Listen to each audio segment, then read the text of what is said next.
Hello everyone, my name is Agent Paul of Mobile Task Force Delta 7, codenamed Bookkeepers, and welcome back to another SCP document review.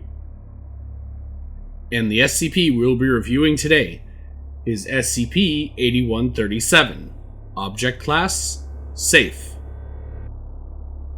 Special Containment Procedures. SCP-8137 is to be stored in a standard containment locker at Site when not in use for testing. Due to the nature of SCP-8137's effects, no hazardous or volatile materials are to be stored within the container without prior approval from Level 3 personnel. SCP-8137 may be used for testing on biological or chemical matter as needed, but tests involving radioactive substances or live organisms require clearance from Site Command. Personnel interacting with SCP-8137 should exercise caution when sealing organic material inside to avoid unintentional long-term preservation. Description: SCP-8137 is a rectangular plastic Tupperware container, measuring approximately 20 by 15 by 10 centimeters. The container is composed of clear plastic with a detachable blue lid. Both long sides of the container are embossed with the words "Forever Fresh." The materials used in the construction of SCP-8137 are consistent with typical commercial-grade food storage containers, and no other notable physical anomalies are present. The anomalous properties of SCP-8137 manifest when any organic object is placed inside and the lid is fully sealed. Upon sealing, the object will cease all forms of decomposition, including spoilage, aging, and decay.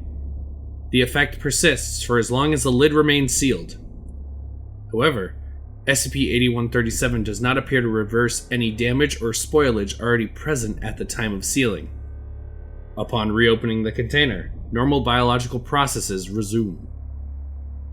SCP-8137 was discovered in a residential kitchen in USA, following a Foundation investigation into anomalous household items. The object came into Foundation custody without incident, and no other anomalous items were found at the site. Addendum 8137-A, Testing Logs. Here we have a list of various tests, sorted by number, with the subject, procedure, results, and conclusion. Test 1-1. Subject: 2 ripe bananas, one placed in SCP-8137, the other left as a control. Procedure: both bananas were left in their respective environments for 1 month.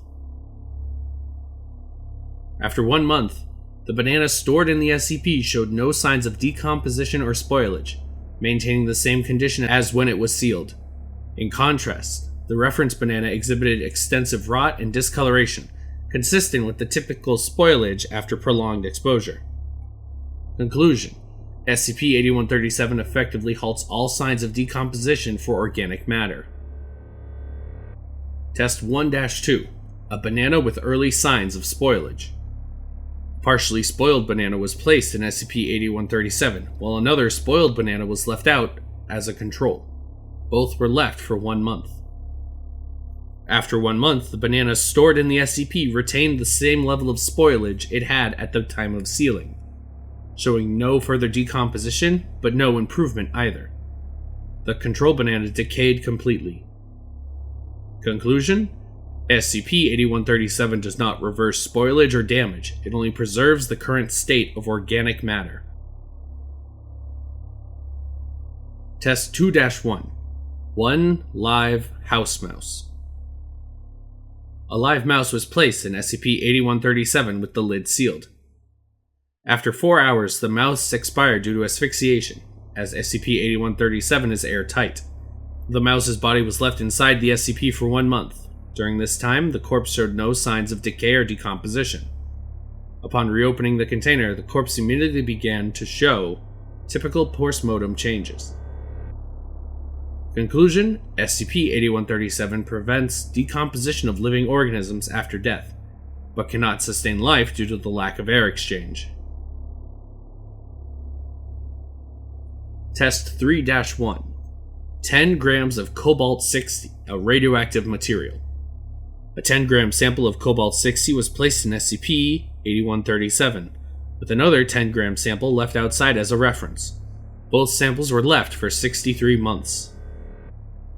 After 63 months, the reference sample of cobalt-60 had decayed to approximately 5 grams, with lost mass converting into nickel-60 through beta decay, consistent with the expected half-life of cobalt-60, roughly 5.27 years.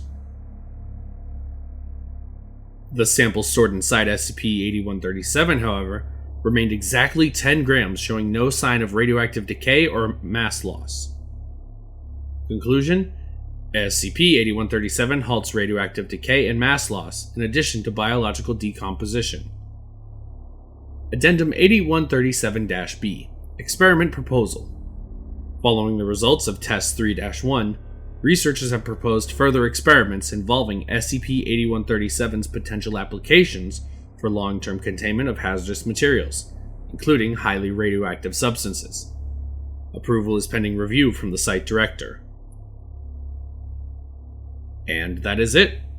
Thank you all so much for listening or watching. My name is Agent Paul of MTF Delta 7, and I'll see you next week with another document review.